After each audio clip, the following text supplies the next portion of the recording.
Hello, and welcome to Lives Not Labels Seeing Beyond Stigma, a podcast where stories come before stereotypes and people are always more than the labels placed on them.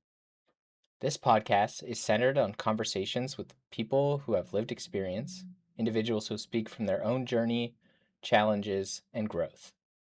Through honest dialogue, we aim to amplify voices that are too often misunderstood, overlooked, or reduced to assumptions. This isn't just a podcast, it's an invitation to reflect, to empathize, and to see people as they truly are, to see them as lives, not labels. Thanks for listening. Hi, our names are Tiffany and Becky. We're nursing students at UNB, and today we're sitting down with a special guest who will be sharing their story, who goes by Batman, bringing you a powerful, candid perspective on life and community. Yeah, I'm just Mike, and I live uptown Waterloo, and I'm 65 years old in another 2 more weeks. And Happy early birthday. thank you. It's been a long journey, so I don't know. You can ask me something, or Okay. yeah. So, looking back at your childhood or early teenage years, how would you describe the environment that you grew up in? Well, I was born in '61, and I was the last of 12 of the family, and my mother was a heroin addict and an alcoholic, and I had 4 homes before the age of 5. Then at the age of 5, I got adopted out to a violent alcoholic, pill popping woman that drove me insane. And we lived in this house. It was like a bubble house. Nobody really knew what was going on. At the age of 12, I ended up in Shelburne's boys' school. That was an experience of itself. And then at the age of 15 and a half, my sister was at Dalhousie University. I left home at the age of 15 and a half. And I started working in kitchens, doing washing dishes, and my journey had started from there. And but at the same time, though, I was drinking alcohol at the age of 7. And my first time that I drank alcohol, I remember that warm, fuzzy feeling that I was missing.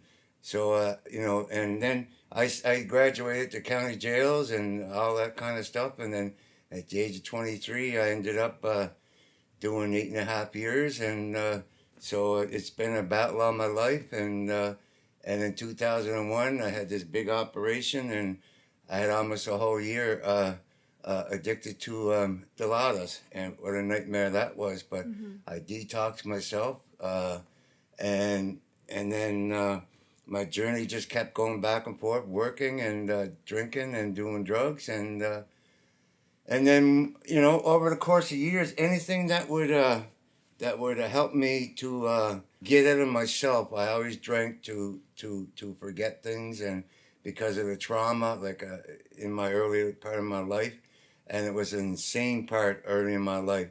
So anything that made me escape myself and feel different, right? I took the advantage of. Okay, so approximately 2.5 years ago, my girl, the love of my life, she she overdosed at my house, and I found her dead at 5 o'clock in the night, and then about a week later, there's another one of my girls that just passed away recently. She's introduced me to crystal meth. So I mean, like the euphoria, the feeling, the escaping from reality, anything that escaped me out of Michael was fine. So I had a bad run of that, almost 9 or 10 months doing crack, cocaine, crystal meth, and I loved it. I loved it to pieces. But then one day, got a bad run of fentanyl, and I died on my kitchen floor. And thank God my girl was there. She's passed away. Her name was Brooklyn, and she was an angel because she said I stopped breathing and turning blue. And I woke up on the floor after a while, and I don't never seen in my life before, but they had intravenous Narcan into me. They said they gave me seven shots, and I knew that the people were there for a long time, the cops and the ambulance, and the water was there in the middle of winter, and the snow was on the floor, and I woke up with these people there, and so after that day, I've been, well, I call it bubble free because Avenue B here really, like, they inspire me, okay? Like, I've been clean almost 17 months now. I call myself bubble free. And I'm proud of the things in my life, but it's been a long, hard journey. But to me, I had to even put a door on the bottom of my stairs with a chain because my so-called friends kept coming up. Oh, Mike, you want to do a burn? You want to do a burn? You know what I mean? And I kept trying to tell them, listen, I'm off of it. But you see, on my journey, you see, when I make that conscious decision, okay, I'm addicted to anything easily. Okay, I have addictive personality. Like another example, I played the BLTs, the poker machines, for 23 years, and then one day I had this bad experience, and it's kind of incredible. But in my life, I believe in God. Like I ask Him for help, and that day He removed my gambling addiction. He removed my Delata addiction, and He removed my bubble pipe addiction. I don't know how to explain it, Yeah. but I don't really know. But today I'm going into housing soon. I'm getting out of Waterloo Street, and but I'm a streeter of over 45 years. Don't get me wrong. I love the street people. My heart bleeds for them. Because I've been there before. I've been homeless. I've been in prison. I've been in mental institutions. I've been locked up in N13 at the Nova Scotia Hospital 2 years in a locked ward. Like 16 years old, right? Who belongs there? You know what I mean? Yeah. Spent months in this TQ room watching the world go by with the screen on the window and locked in the door.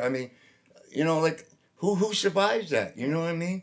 But they didn't understand though. I battle with ADHD.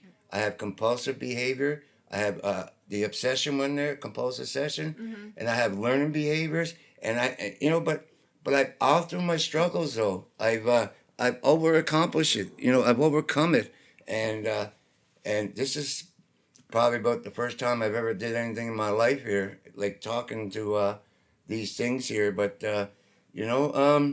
that's where my journey goes. So and today I have this cat that came to my house 5 years ago. Her name is Maybell, and she's my inspiration. And all I know is that on my journey. When I come up here, it's called Avenue B, or I call it the Needle Exchange. And I walk in, and everybody says, "Oh, hi, Batman." You know what I mean? So it's my inspiration to be hardcore free off the drugs. And I live my life pretty cool. Yeah. And I do my best every day. So you now can take over. Well, first I want to say congratulations on how far you've come, and we're very proud to hear of where you are now in your journey. So thank you for sharing that portion and telling us what got you to where you are now. Yeah. And for question 2, did you feel like you had a strong support system or safe space to turn to when things got difficult as a kid? No. No. My stepdad was away from 6 o'clock in the morning to 6 o'clock at night. It's kind of crazy, but my stepdad passed away, and I got in trouble like early in my life. And he was a town clerk, a judge in Waterford, right? And my stepmother was pill popping, brandy drinking, night nurse that worked night shift. So there was no support there, right? And there was, and school was terrible. The nuns, you know what I mean. When you look back, what were some of the earliest stressors or challenges you remember facing before substances ever entered the picture? Socializing. I was always the kid that in the playground stood over by the fence, and I never socialized, you know what I mean? That was, a lot of challenges for me, and but anyway. It was hard fitting in, hard to find your place. Yeah, well, being adopted, right? I was the last of I never knew who my mother and my father was, my original ones. But I was the last of 12, and me and Michelle were adopted out. And every day, your stepmother would say to you, I paid $2,000 for you, you're going to do this, you're going to do that. And meanwhile, she'd say, I love you and give you a backhand. I mean, how, It's confusing. Yeah. Or see your sister being dragged across the floor and her long hair, I never really had any support. Yeah. And my father, the stepfather, whatever, never had a relationship with him, right? You know what I mean? Never hugged him. You know what I mean? Never saw him really, but anyways, but. As substance use became a bigger part of your life, how did your daily routine and priorities start to shift? Getting drunk or getting stoned, it was the first thing my eyes opened up and the last thing at the end of the day. But today, I'm dealing with a lot of stuff because I have this dynamite social worker that I call and talk to, and I have a couple of very, very special friends. To me, I held a lot of stuff in for years, but you see, I get freedom from it now. Okay, I don't have the nightmares anymore. You know, but when I used to wake up, my first thing was, you know, what am I gonna use today to escape from Michael? Okay, but when you deal with that, you start to deal with it, confront like face to face with your pain and stuff. Like today, like you know what I mean. Like I'm straight as a board. You know what I mean. Like this is fantastic for me. You know. You know. So you found supports later on then? Yeah. Oh yeah. I was gonna say, like, the supports maybe you were searching for back then, you have those now. Oh yeah. That's great. And it was missing those. Like growing. Well, I grew up in a small town in Waterford, Cape Breton, right? Yeah. So I mean, there wasn't like you know a lot of stuff there, right? You know what I mean. Yeah. And I had a social worker ever since I was 5. And when I got adopted to the house, I never saw her again, right? You know what I mean? Yeah. So it's hard. You build that connection, and then they're also somebody that's out of your life, and you have to start over. Yeah. Yeah. What is something about the daily reality of active substance use that you think people who have never experienced it completely misunderstand? I don't really understand the question. So for people who don't use substances, don't drink alcohol and Right. all that, what do you think their misunderstanding is of people who do use it on the daily? Oh, they people judge who us. escape to it. Yeah, they judge us, right? Like I got a couple of friends that don't use substances and that, right? But no. I mean, look at those people that are out here in the street, right? They're always getting judged and everything too, right? But they don't understand. You see, the addiction, okay, is like a compulsive behavior, and if you're addicted to something, right, you want that thing every day, and people misjudge us, you know, like we're not bad people, you know what I mean? No, it's not something you can just put down and walk away from. It takes time, right? Well, you know, I over the years I had my battles and I had a few relapses and stuff, right? But you know, like the most difficult thing I had to give up was the Dilaudid. Like I loved them. When I woke up in the operating room and the girl gave me that shot of morphine, and within second of a second that euphoria, and I knew it was something I was missing, and then she asked me 10 minutes later, "How's your pain?" I said it was terrible. I lied because I wanted another one. You see, I was one of these kids like when you stick your finger into the fan and it hurts you, you go back and stick it again.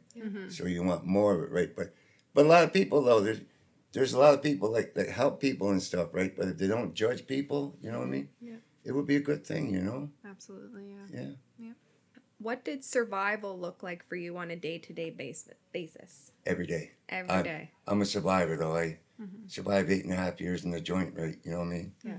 And I did my time by myself. But every day I'm a survivor. You know, like I survived so many things that it's incredible. But you know, in my journey, it's been I'm not saying it, but there's a lot of people out there that have a journey, but nobody has a journey like mine. But I'm starting to heal. Okay, that's where it's at, right? Did you ever attempt to reach out for help during your active use? And if so, what barriers or walls did you run into? No, I never. No, not while I was using, right? But over the years, though, there's been people like these people here are great. There's been the church, Stone Church. There's been psychiatrists and psychologists that I've seen, and there's been great friends. Like I have a few Christian friends in that. But you know, when I'm using, never reach out for nothing, right? You know what I mean? Yeah. But I always say, yeah, you know, like do it the next day, right? Yeah. Because you know, like I say, like I could be addicted to anything that makes me feel funny or to escape. I always drank alone and I always drank to escape, okay? You know what I mean? I did the pipes in order to escape. Yep. And that euphoria, right? Yeah. It takes me out of myself, right? Yeah. But that day that I died on that floor was the day that I had a bad fentanyl. And that was the day that I became bubble free. Like, you know, it's hard to explain, but don't mind you now. I wanted to go back and because I have like an addictive personality, I understand that. I'm aware, but I wanted to go back to those things. But my will is stronger, I guess. Yeah. You know, So since that day, you've been substance free. 17 months. 17 That's months. amazing. Wow. This is what killed my girls.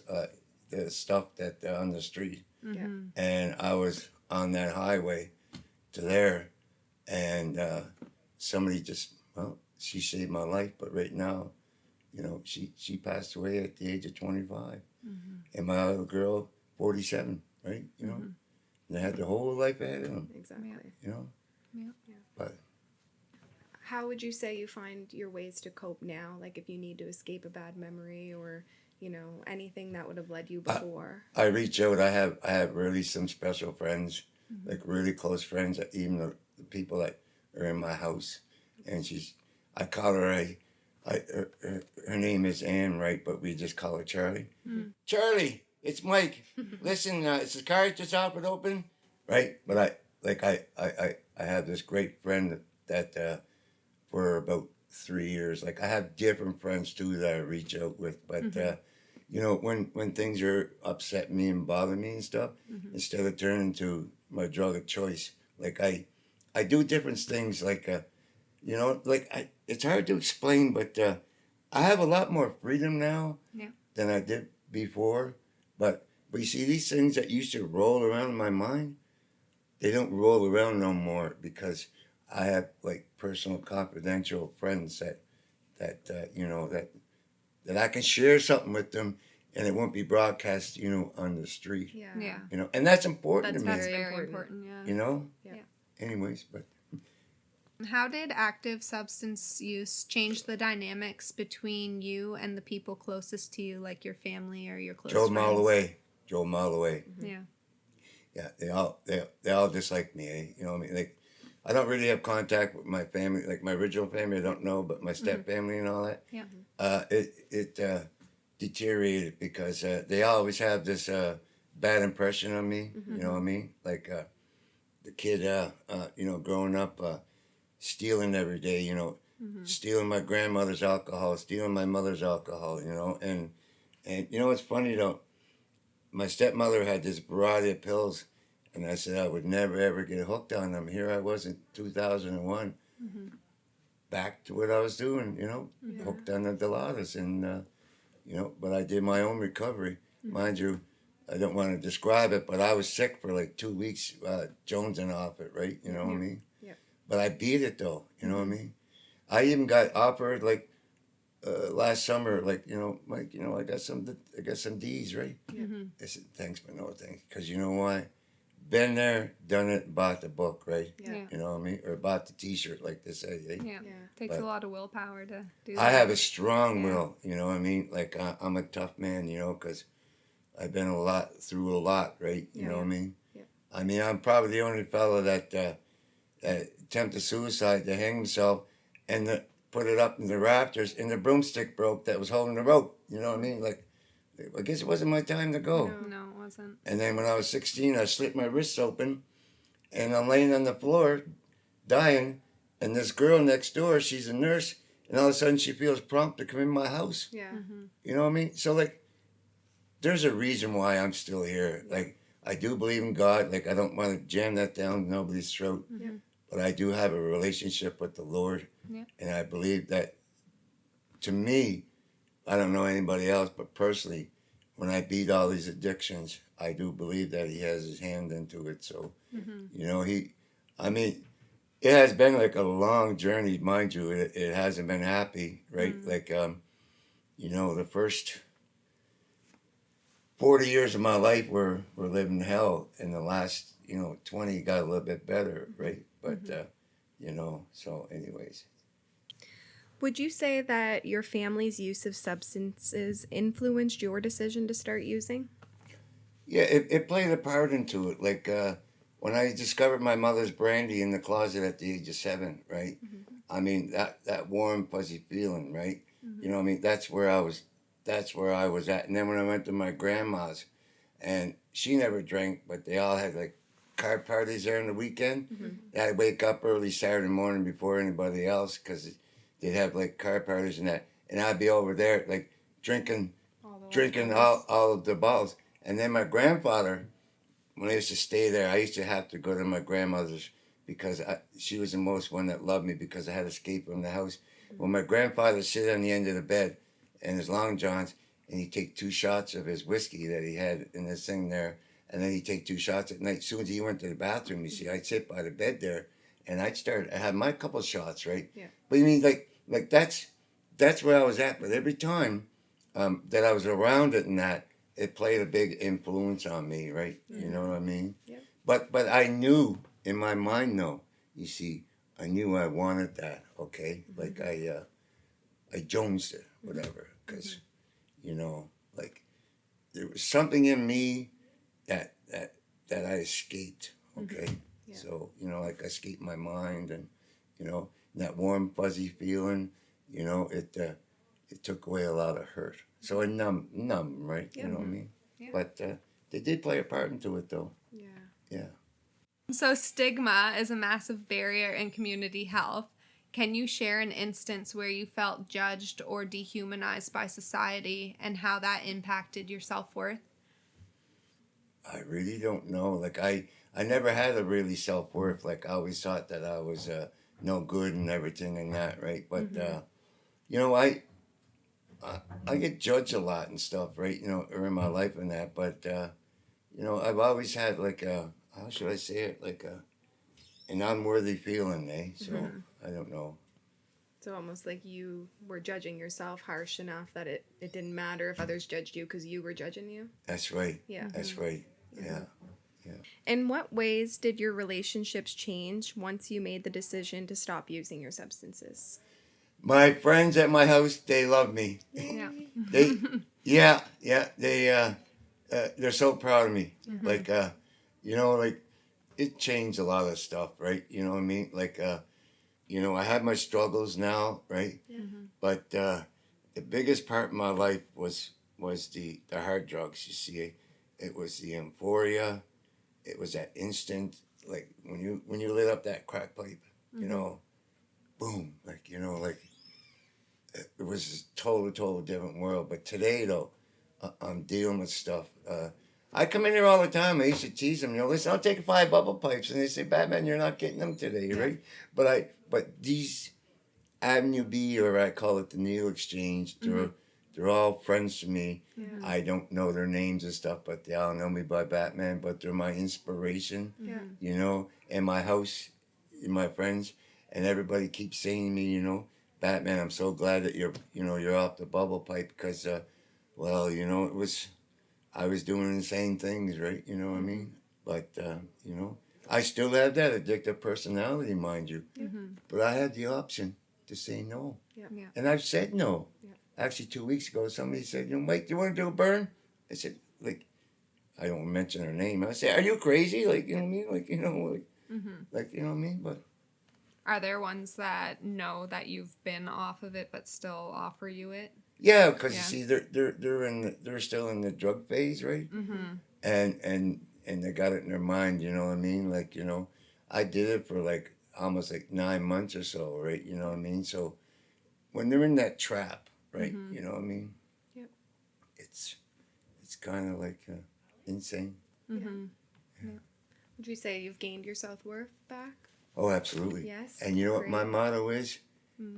If somebody don't like me, that's their problem. It's not my problem. Exactly. You know what I mean?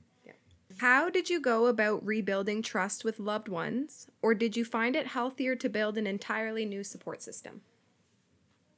Well, my loved ones are the ones that I love close to me are passed away. So, well, I'll give an example of my girl at my house down there. She's my friend, and we were kind of like spatting back and forth when I was using and that. But I apologized, and you know, and I restored relationships, you know. Yeah. But today, you know, uh, I'm not afraid of who I am. Okay, I lived in fear for years and years of that person that I used to be. Mm-hmm. Okay, like you know what I mean. I used to be crazy, insane, and the one thing I don't miss, I do a little bit of work from time to time, and usually, like you know, besides during the week, I would have some puffs or whatever. Mm. But the one thing I don't miss is that Friday night, like you know, that's when I really load up, right? Mm-hmm. And I'd start smoking Friday night, and then sleep Sunday afternoon, right? You know what I mean? Like that was, you know, the So thing. you'd stay awake all through the weekend. Oh hell yeah! Listen, yeah. Whoops, can you say that? But no, I like I say, I've had a lot of battles and journeys in my life, or a lot of battles, and my journey has been, you know, like at times horrific. Mm-hmm. But today, though, I rise above it, Mm-hmm. and my closest friends just call me Batman. Yeah. Love that. So, you know, Mhm. but for me, you know, maybe someday my story will help somebody, right? Yeah. But Mhm. before I close out, there's one thing that I've always wanted to do, and maybe sometime before I pass away, I want to do it. Mm-hmm. I really want to write like a storybook of my life, and I even have the title. It's called The Little Cape Breton Boy, Mm-hmm. and you know he was lost years ago, Mm-hmm. and and the reason why I I did those things in my life, all my substances, was to escape. But today, though, you see, I can face it, okay, Mm-hmm. and Batman don't need you know, the hardcore drugs. Yeah. I probably wouldn't even be sitting here today because Mm-hmm. you know God sent an angel that you know it when I died on that floor, you know, Yep. and you know, and then I look back and when I woke up and I'm fighting like this and everything, and the cop goes to me, you know, he goes, "What are you doing?" I said, "What's going on here?" Yep. He goes, "What are you fighting for?" He said, "We just saved your life." I said, "I don't know, man." But anyways, that's well, when you wake up, you're confused, eh? Yeah. Mhm. But Yeah. anyways, but you see, I do believe that there were angels, and here's two sitting right across from me, you know. If But- you could say one thing to that little boy, what would you tell him now? Heal, Yeah. heal. Your journey, once when you start to heal, then you can face things. Anyways, it's been a pleasure to meet you two fine girls today. Mm-hmm. And you know the journey's not very easy though, let me tell you, you know what I mean, Yeah. like you know And it's not over yet. oh Still got a no, ways to go. You're still gonna keep Oh. fighting every day. oh yeah, Mhm. oh yeah, Yeah. and some days are a struggle, right? Yeah. You know what I mean, but I'm glad maybe someday my story can help somebody. I don't know, you know what I mean, Mm-hmm. but when I talk from my heart, you know what I mean. It's a good way to talk. Oh yeah. It is. Yeah. Yeah. Thank you very Thank much you for so coming You're and welcome. sharing your Yes, story yeah. with us. And I always say, Batman's got his wings. He's flying out of here. I'll look for your light in the sky later. But the reason why I love Batman Mhm. was because you see my grandma, right? She had a towel there, right? Mhm. And I took a paint and I painted Batman on it, right? And I made a cape and we Aw. jump off of that stairs and that because you see my superhero, right? He didn't have like Superman had X-ray vision. Batman was all hands on hands. Yeah. So when trauma was happening in my life, I would think of Batman, my hero. Yeah. And that's what made me rise above it, you know. Yeah. But I mean, I don't know what else to say. But anyways, you know, what? Hopefully my journey Mhm. can help out somebody. Yeah. But you know, it's always one day at a time, right? Absolutely. You know. Yep. And these people out here, I don't even know some of their names. But you know what? They're great. I always like. I forget names, like, there's Tiffany and Becky. Becky. Yeah. I'll never remember your name 5 minutes later, That's right? okay. That's okay. But I know that when I meet you, I can remember like 1,000 faces, right? Mhm. You Yep. know what I mean? Anyways, you all have a good day. You Thank too. you. Thank you It's so been much. Really, really nice.